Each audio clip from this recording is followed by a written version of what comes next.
7ನೇ ತರಗತಿಯ ವಿಜ್ಞಾನ ಪಾಠ ಸಸ್ಯಗಳಲ್ಲಿ ಸಂತಾನೋತ್ಪತ್ತಿ.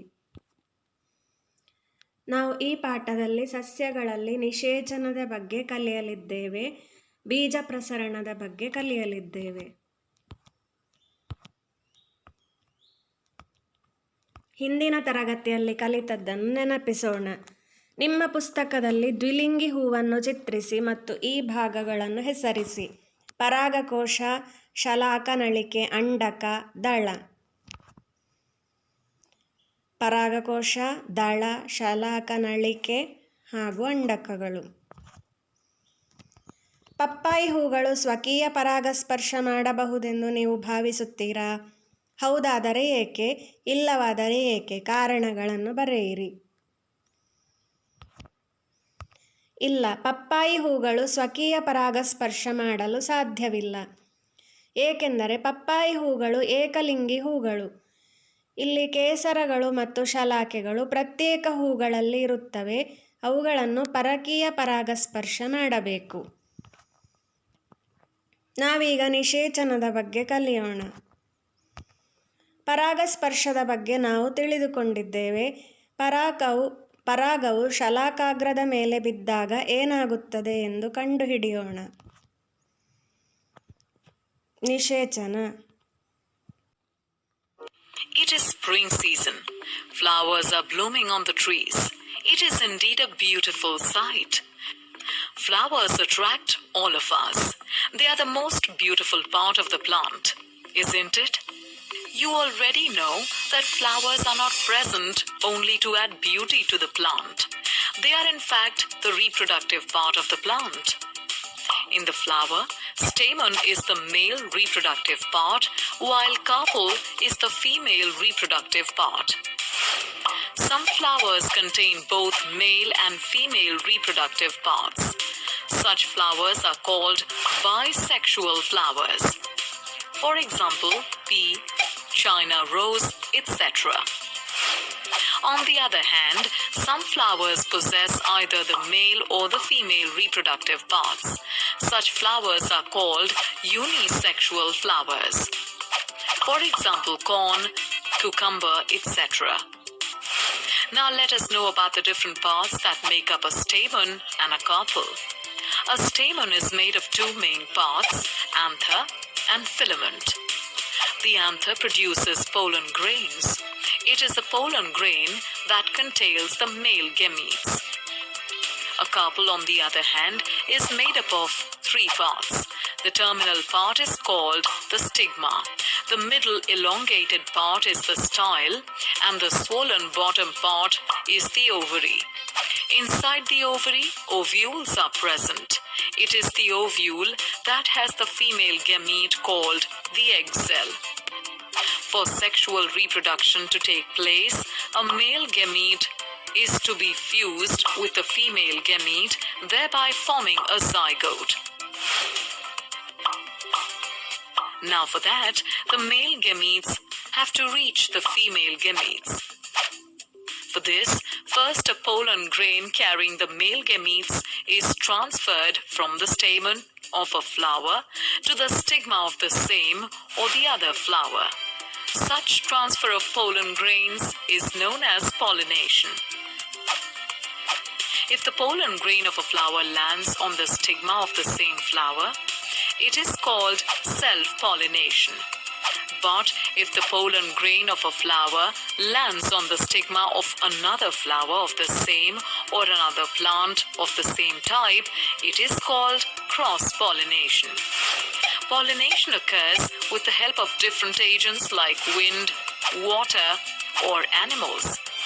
Once a pollen grain reaches the stigma of a suitable flower, a tube grows from the pollen grain. This tube travels through the style and reaches the ovary. The male gamete from the pollen travels in this tube and reaches to the female gamete present in the ovule of the ovary. After that, the male and the female gamete fuse together to form the zygote. This process of fusion of male and female gametes is called fertilization. The zygote formed after the fertilization then divides several times to form an embryo inside the ovule. The ovule develops a tough coat and changes to a seed. The ovary, on the other hand, ripens and forms a fruit around the seed. At this time, the other parts of the flower, like the sepals and petals, fall off. So, a seed present inside a fruit contains an embryo, which is actually a baby plant. Each time a seed is planted in soil and provided appropriate conditions, it grows into a seedling, which then ಪರಾಗದಿಂದ ಗಂಡು ಲಿಂಗಾಣುಗಳು ಪರಾಗ ಕೊಳವೆಯ ಮೂಲಕ ಅಂಡಾಶಯದಲ್ಲಿರುವ ಹೆಣ್ಣು ಲಿಂಗಾಣುಗಳೊಂದಿಗೆ ಬೆಸೆಯಲು ಚಲಿಸುತ್ತವೆ.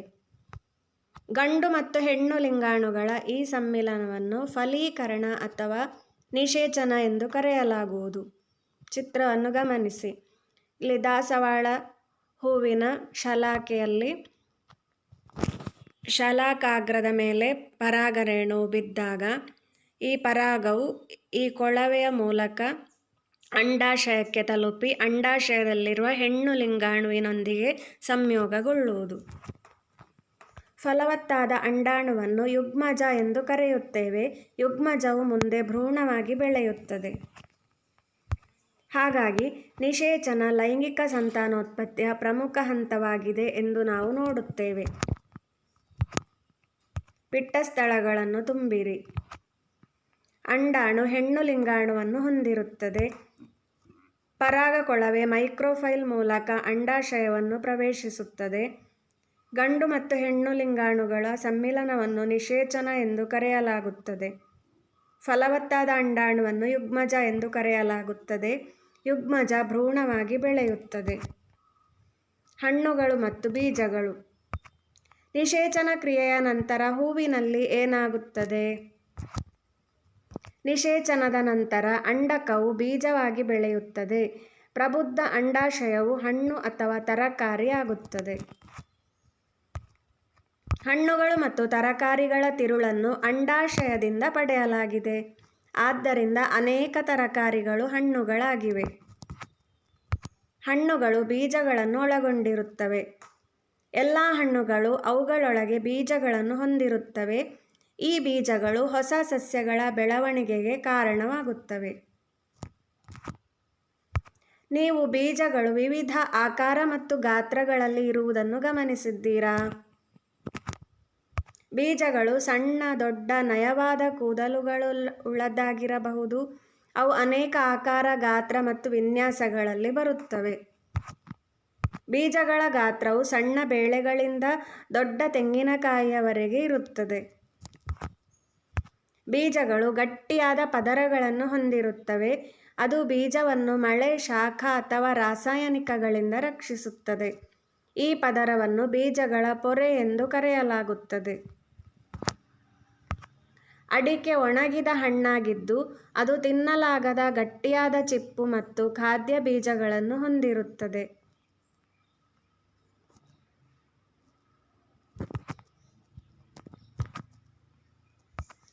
ಕೆಳಗಿನ ಹೂವು ಮತ್ತು ಅದರ ಬೀಜಗಳನ್ನು ನೋಡಿ ಹಣ್ಣನ್ನು ಊಹಿಸಿ.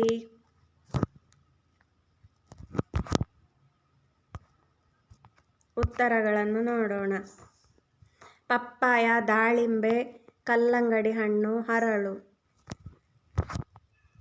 ಬೀಜದ ಪ್ರಸರಣ. ಈ ಬೀಜವೊಂದು ಮಹಾವಿಸ್ಮಯ. ಮರವೊಂದು ತನ್ನ ಬೀಜಗಳಲ್ಲಿ ಅಗಾಧ ಪೋಷಕಾಂಶಗಳನ್ನು ತುಂಬಿ ರುಚಿಭರಿತ ಹಣ್ಣುಗಳಲ್ಲಿಟ್ಟು ಗಾಳಿ, ನೀರು, ಪ್ರಾಣಿ, ಪಕ್ಷಿಗಳ ಸಹಾಯದಿಂದ ಪ್ರಸರಣ ಮಾಡುತ್ತವೆ. ಸಮಯ 8 ಇಲ್ಲಿ ಹಸಿರು ಗಿಳಿಯೊಂದು ಬೆಳಗಿನ ಉಪಹಾರಕ್ಕೆ ಹುಡುಕಾಡುತ್ತಿದೆ. ನಮಗೆ ಕಹಿ ಅನ್ಸೋ ಬೇವು ಇವುಗಳಿಗೆ ಇಷ್ಟವಾದ ಹಣ್ಣು. ತನ್ನ ಕೊಕ್ಕು ಮತ್ತು ಕಾಲಿನ ಸಹಾಯದಿಂದ ಹಣ್ಣನ್ನು ತಿಂದು ಬೀಜಗಳನ್ನು ಎಸೆಯುತ್ತವೆ.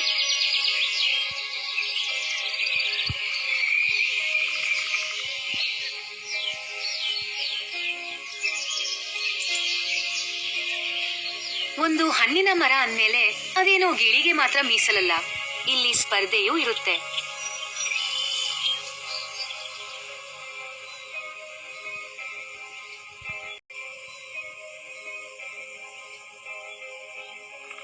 ಅದಕ್ಕೆ ಇಲ್ಲೊಂದು ಅಳಿಲು ಕೂಡ ಹಣ್ಣು ಹುಡ್ಕೊಂಡು ಈ ಮರಕ್ಕೆ ಬಂದ್ರೆ ಇಲ್ಲಿ ಆಗ್ಲೇ ಕೂತಿರೋ ಗಿಳಿಗೆ ಇಷ್ಟ ಆಗ್ಬೇಕಲ್ಲ.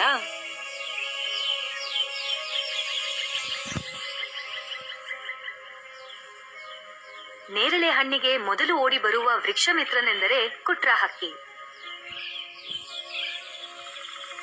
ಒಂದು ನೇರಳೆ ಮರ ದಿನಂತೆ ಹಣ್ಣನ್ನು ತಿರುಗಿಸಿ ತಿರುಗಿಸಿ ಮೆತ್ತಗೆ ಮಾಡಿ ಆಮೇಲೆ ತಿನ್ನೋದು ಕುಟ್ರನ ಕುಶಲತೆ.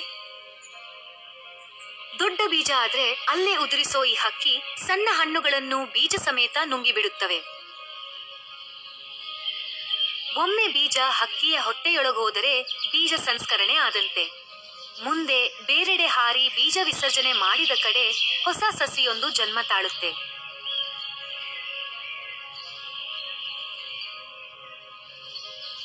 ತೋಟಗಳಲ್ಲಿ ಹಣ್ಣು ತಿಂದು ಬೀಜ ಪ್ರಸರಣ ಮಾಡುವ ಈ ಕುಟ್ರ ಹಕ್ಕಿ ಕಾಫಿ ತೋಟಗಳಲ್ಲಿ ಕಾಂಡಕೋರಕ ಹುಳು ತಿನ್ನುವುದರ ಮೂಲಕ ತೋಟಗಳನ್ನು ರಕ್ಷಿಸುತ್ತದೆ.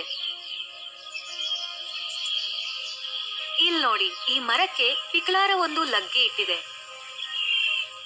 ನೇರಳೆ ಹಣ್ಣೆಂದರೆ ಬರೀ ಕುಟ್ರನಿಗಷ್ಟೇ ಅಲ್ಲ, ಪಿಕಳಾರನಿಗೂ ಇಷ್ಟ.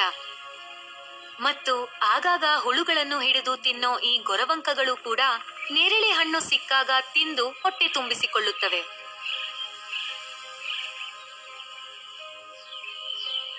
ಇನ್ನು ಗಿಳಿಗೂ ಹಣ್ಣಿಗೂ ಅವಿನಾಭಾವ ಸಂಬಂಧವಿದೆ ಬಿಡಿ. ಹಲವು ಪಕ್ಷಿಗಳು ಕೀಟಗಳನ್ನು ತಿಂದು ಜೀವಿಸಿದರೆ ಕೆಲವು ಹಕ್ಕಿಗಳು ಹಣ್ಣುಗಳನ್ನು ತಿಂದು ಬದುಕುತ್ತವೆ. ಇಂತಹ ಹಕ್ಕಿಗಳನ್ನು ಫಲಹಾರಿ ಪಕ್ಷಿಗಳು ಎಂದು ಕರೆಯುತ್ತಾರೆ. ಈ ಪಕ್ಷಿಗಳನ್ನು ಪ್ರಾಕೃತಿಕ ಬೀಜ ಪ್ರಸರಣ ಯಂತ್ರಗಳು ಎಂದೇ ಕರೆಯಬಹುದು.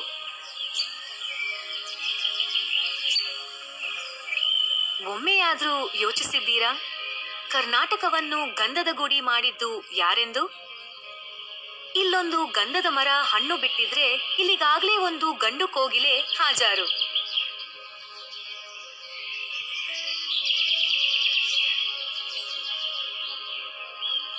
ಓಹೋ, ಸಿಕ್ಕಿಲ್ಲ.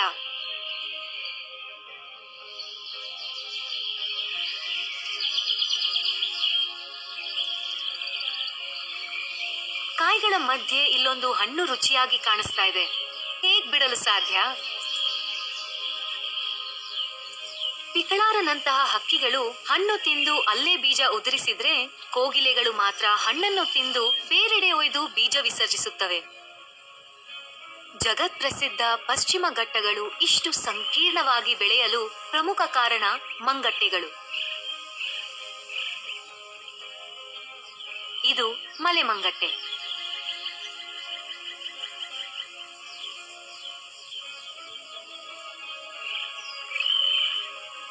ಬೀಜಗಳು ದೊಡ್ಡದಿದ್ದರೆ ಸಣ್ಣ ಪಕ್ಷಿಗಳಿಗೆ ಪ್ರಸರಣ ಮಾಡಲು ಆಗೋದಿಲ್ಲ. ಆದ್ರೆ ಈ ಮಂಗಟ್ಟೆಯ ಕೊಕ್ಕು ನೋಡಿ, ದೊಡ್ಡ ದೊಡ್ಡ ಹಣ್ಣುಗಳನ್ನು ತಿಂದು ಕಿಲೋಮೀಟರ್ ಗಟ್ಲೆ ದೂರದಲ್ಲಿ ಬೀಜ ಎಸೆಯುವ ಇವುಗಳನ್ನು ಕಾಡಿನ ಕೃಷಿಕರು ಅಂತಾನೆ ಕರೀತಾರೆ. ಕರ್ನಾಟಕದಲ್ಲಿ 4 ತರದ ಮಂಗಟ್ಟೆಗಳಿವೆ. ದೊಡ್ಡದಾಸ ಮಂಗಟ್ಟೆ, ಮಲೆದಾಸ ಮಂಗಟ್ಟೆ, ಮಲೆ ಮಂಗಟ್ಟೆ ಮತ್ತು ಬೂದು ಮಂಗಟ್ಟೆ. ಈ ಮಂಗಟ್ಟೆಗಳು ಬೇವು, ಬಸರಿ, ಆಲ, ಅತ್ತಿ, ನೇರಳೆ ಸೇರಿದಂತೆ ಸುಮಾರೆಂದರೂ 40 ವಿಧದ ಹಣ್ಣಿನ ಮರಕ್ಕೆ ಭೇಟೆ ನೀಡಿ ಹಣ್ಣು ತಿಂದು ಬೀಜ ಪ್ರಸರಣ ಮಾಡುತ್ತವೆ. ಪಕ್ಷಿಗಳಷ್ಟೇ ಅಲ್ಲ, ಅಳಿಲುಗಳು, ಮಂಗಗಳು ಕೂಡ ಬೀಜ ಹೊತ್ತೊಯ್ದು ಹೊಸ ಸಸ್ಯದ ಹುಟ್ಟಿಗೆ ಕಾರಣ ಆಗುತ್ತವೆ.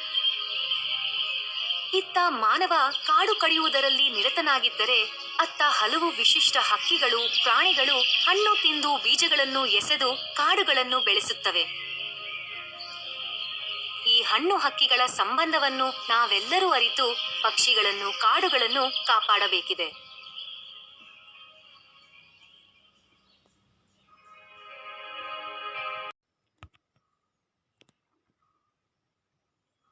ಮರದ ಕೆಳಗಿರುವ ಹೊಸ ಸಸ್ಯಗಳು ಚೆನ್ನಾಗಿ ಬೆಳೆಯಲಿಲ್ಲ. ಆದರೆ ಕೋತಿ ಉಗುಳಿದ ಬೀಜಗಳಿಂದ ಹೊಸ ಸಸ್ಯಗಳು ಚೆನ್ನಾಗಿ ಬೆಳೆದವು. ಯಾಕೆ?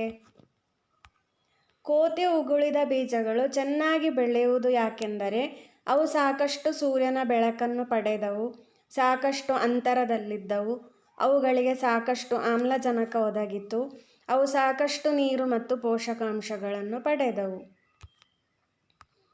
ಸಸ್ಯಗಳು ಚಲಿಸಲು ಸಾಧ್ಯವಿಲ್ಲದ ಕಾರಣ ಬೀಜಗಳು ಮೂಲ ಸಸ್ಯದಿಂದ ದೂರ ಪ್ರಯಾಣಿಸಬೇಕಾಗುತ್ತದೆ. ಬೀಜ ಪ್ರಸರಣವು ಬೀಜಗಳು ಪೋಷಕ ಸಸ್ಯದಿಂದ ಹೊಸ ಸ್ಥಳಕ್ಕೆ ಚಲಿಸುವ ವಿಧಾನವಾಗಿದೆ. ಪ್ರಸರಣ ಎಂದರೆ ಹರಡುವುದು ಅಥವಾ ಚದುರುವುದು. ಬೀಜ ಪ್ರಸರಣ ಏಕೆ ಮುಖ್ಯವಾಗಿದೆ? ಬೀಜ ಪ್ರಸರಣದ ಉಪಯೋಗಗಳು: ಇದು ಸೂರ್ಯನ ಬೆಳಕು, ನೀರು, ಖನಿಜಗಳು ಮತ್ತು ಸ್ಥಳಾವಕಾಶಕ್ಕಾಗಿ ಸಸ್ಯಗಳು ಮತ್ತು ಅವುಗಳ ಮೊಳಕೆಗಳ ನಡುವಿನ ಸ್ಪರ್ಧೆಯನ್ನು ತಡೆಯುತ್ತವೆ. ಇದು ಸಸ್ಯಗಳನ್ನು ಹೊಸ ಆವಾಸ ಸ್ಥಾನಗಳಿಗೆ ಬಹಳ ದೂರ ಹರಡಲು ಅನುವು ಮಾಡಿಕೊಡುತ್ತದೆ. ಬೀಜ ಪ್ರಸರಣದ ವಿಧಗಳು: ಈ ಚಿತ್ರಗಳನ್ನು ಹತ್ತಿರದಿಂದ ನೋಡಿ. ಈ ಸಣ್ಣ ಕಂದು ಮತ್ತು ಕಪ್ಪು ಚೂರುಗಳು ಯಾವುವು? ನೀವು ಎಂದಾದರೂ ಹುಲ್ಲು ಅಥವಾ ಸಸ್ಯಗಳ ನಡುವೆ ನಡೆದಾಗ ನಿಮ್ಮ ಬಟ್ಟೆಗಳಿಗೆ ಇವು ಅಂಟಿಕೊಂಡಿವೆಯೇ? ಇವು ಬೀಜಗಳು ಮತ್ತು ನಾವು ಧರಿಸುವ ಬಟ್ಟೆಗಳಿಗೆ ಅಂಟಿಕೊಳ್ಳುತ್ತವೆ. ಬೀಜಗಳು ಒಂದು ಸ್ಥಳದಿಂದ ಮತ್ತೊಂದು ಸ್ಥಳಕ್ಕೆ ಪ್ರಯಾಣಿಸಲು ಬಾಹ್ಯ ಸಹಾಯವನ್ನು ಅವಲಂಬಿಸಿರುತ್ತವೆ. ಗಾಳಿಯಿಂದ ಬೀಜ ಪ್ರಸರಣ: ಹಗುರವಾದ ಬೀಜಗಳನ್ನು ಗಾಳಿಯು ದೂರದ ಸ್ಥಳಗಳಿಗೆ ಕೊಂಡೊಯ್ಯುತ್ತವೆ. ಅಂತಹ ಬೀಜಗಳ ಉದಾಹರಣೆಗಳೆಂದರೆ ನುಗ್ಗೆಕಾಯಿ ಮತ್ತು ಮೇಪಲ್. ಹಗುರ ಹುಲ್ಲಿನ ಹಗುರ ಬೀಜಗಳು, ರೋಮಭರಿತ ಬೀಜಗಳು ಮತ್ತು ಸೂರ್ಯಕಾಂತಿ ರೋಮಭರಿತ ಹಣ್ಣುಗಳು ಇತರ ಉದಾಹರಣೆಗಳಾಗಿವೆ. ನೀರಿನಿಂದ ಬೀಜ ಪ್ರಸರಣ: ಕೆಲವು ಹಣ್ಣುಗಳು ಅಥವಾ ಬೀಜಗಳು ಸ್ಪಂಜಿನ ಅಥವಾ ನಾರಿನ ಹೊರಪದರವನ್ನು ಬೆಳೆಸಿಕೊಂಡಿರುತ್ತವೆ. ಅದು ಬೀಜವನ್ನು ತೇಲುವಂತೆ ಮಾಡುತ್ತವೆ. ತೆಂಗಿನಕಾಯಿ ಮತ್ತು ಬಿಳಿ ಕಮಲದ ಬೀಜಗಳು ಇದಕ್ಕೆ ಉದಾಹರಣೆಗಳಾಗಿವೆ. ಈ ಬೀಜವನ್ನು ನೀವು ಎಂದಾದರೂ ನೋಡಿದ್ದೀರಾ? ಪ್ರಾಣಿಗಳಿಂದ ಬೀಜ ಪ್ರಸರಣ: ಕ್ಯಾಥಿಯಂ ಬೀಜಗಳು ಪ್ರಾಣಿಗಳ ದೇಹಕ್ಕೆ ಅಂಟಿಕೊಂಡಿರುವುದನ್ನು ನೀವು ನೋಡಿದ್ದೀರಿ. ಅವು ಸ್ವಾಭಾವಿಕವಾಗಿ ಅತಿ ಸಣ್ಣದಾಗಿದ್ದು ಕೊಕ್ಕೆಗಳನ್ನು ಹೊಂದಿರುತ್ತವೆ ಮತ್ತು ದೂರದ ಸ್ಥಳಗಳಿಗೆ ಹರಡುತ್ತವೆ. ಯುರೇನಾ ಬೀಜಗಳನ್ನು ಸಹ ಪ್ರಾಣಿಗಳ ದೇಹದ ಮೇಲೆ ಒಯ್ಯಲಾಗುತ್ತದೆ. ಸಿಡಿಯುವ ಅಥವಾ ಸ್ಫೋಟದಿಂದ ಬೀಜ ಪ್ರಸರಣ: ಕರ್ಣಕುಂಡಲ ಬೀಜಗಳು, ಹರಳು ಬೀಜಗಳು ಇವುಗಳೆಲ್ಲ ಹಣ್ಣುಗಳು ಇದ್ದಕ್ಕಿದ್ದಂತೆ ಸಿಡಿಯುವಾಗ ಕೆಲವು ಬೀಜಗಳು ಚದುರಿ ಹೋಗುತ್ತವೆ. ಈ ರೀತಿಯಾಗಿ ಮೂಲ ಸಸ್ಯದಿಂದ ದೂರದಲ್ಲಿ ಹರಡಿರುತ್ತವೆ.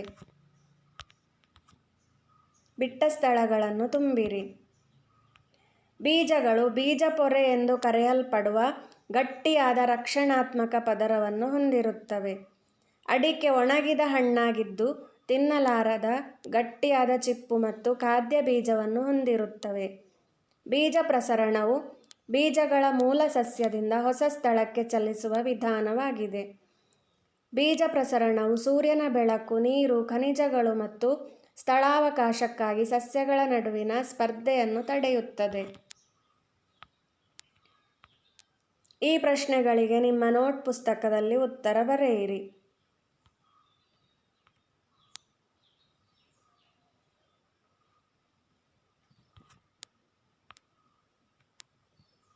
ಕೆಳಗಿನ ಆಯ್ಕೆಗಳಿಂದ ಸರಿಯಾದ ಉತ್ತರಗಳನ್ನು ಕಂಡುಹಿಡಿಯಿರಿ.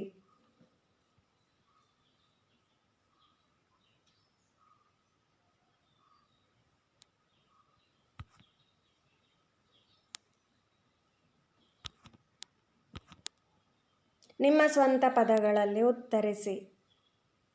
ಲೈಂಗಿಕ ಮತ್ತು ಅಲೈಂಗಿಕ ಸಂತಾನೋತ್ಪತ್ತಿಯ ನಡುವಿನ ಮುಖ್ಯ ವ್ಯತ್ಯಾಸವೇನು? ಆಲದ ಮರವು ಲೈಂಗಿಕ ಮತ್ತು ಅಲೈಂಗಿಕ ಹೇಗೆ ಸಂತಾನೋತ್ಪತ್ತಿ ಮಾಡುತ್ತದೆ? ಹೂ ಬಿಡುವ ಸಸ್ಯದ ರೇಖಾಚಿತ್ರವನ್ನು ಬರೆದು ಗಿಣ್ಣುಗಳನ್ನು ಗುರುತಿಸಿ. ಗಿಣ್ಣುಗಳ ಮೂಲಕ ಕಾಯಜ ಸಂತಾನೋತ್ಪತ್ತಿಯನ್ನು ವಿವರಿಸಿ. ಕಾರಣ ಕೊಡಿ. ಬೀಜಗಳು ಮತ್ತು ಬೀಜಗಳನ್ನು ರಕ್ಷಣಾತ್ಮಕ ಹೊರಪದರಗಳಿಂದ ಮುಚ್ಚಲಾಗಿರುತ್ತದೆ. ಈಸ್ಟ್ ಬಹುಬೇಗನೆ ಹರಡುತ್ತದೆ. ಹೂಗಳು ಮತ್ತು ಕೀಟಗಳು ಸಹಜೀವನದ ಸಂಬಂಧವನ್ನು ಹೊಂದಿವೆ. ಪೋಷಕ ಸಸ್ಯದಿಂದ ದೂರ ಬೆಳೆಯಲು ಹೊಸ ಸಸ್ಯಗಳಿಗೆ ಬೀಜಗಳು ಹರಡಲು ಬಾಹ್ಯ ಸಹಾಯದ ಅಗತ್ಯವಿದೆ. ಸಾರಾಂಶ: ಎಲ್ಲ ಜೀವಿಗಳು ಸಂತಾನೋತ್ಪತ್ತಿ ಮಾಡುತ್ತವೆ. ಸಸ್ಯಗಳು ಅಲೈಂಗಿಕವಾಗಿ ಅಥವಾ ಲೈಂಗಿಕವಾಗಿ ಸಂತಾನೋತ್ಪತ್ತಿ ಮಾಡುತ್ತವೆ. ತುಂಡಾಗುವಿಕೆ, ಮೊಳಕೆಯೊಡೆಯುವಿಕೆ, ಬೀಜರಚನೆ ಮತ್ತು ಕಾಯಜ ಸಂತಾನೋತ್ಪತ್ತಿ ಅಲೈಂಗಿಕ ಸಂತಾನೋತ್ಪತ್ತಿಯ ರೂಪಗಳಾಗಿವೆ. ಲೈಂಗಿಕ ಸಂತಾನೋತ್ಪತ್ತಿಯು ಗಂಡು ಮತ್ತು ಹೆಣ್ಣು ಲಿಂಗಾಣುಗಳ ಸಮ್ಮಿಲನವನ್ನು ಒಳಗೊಂಡಿರುತ್ತವೆ. ಹೂಗಳು ಸಸ್ಯದ ಸಂತಾನೋತ್ಪತ್ತಿಯ ಭಾಗಗಳಾಗಿವೆ.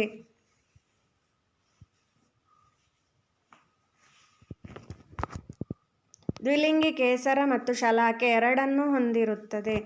ಏಕಲಿಂಗಿ ಹೂವು ಕೇಸರ ಅಥವಾ ಶಲಾಕೆಯನ್ನು ಮಾತ್ರ ಹೊಂದಿರುತ್ತದೆ.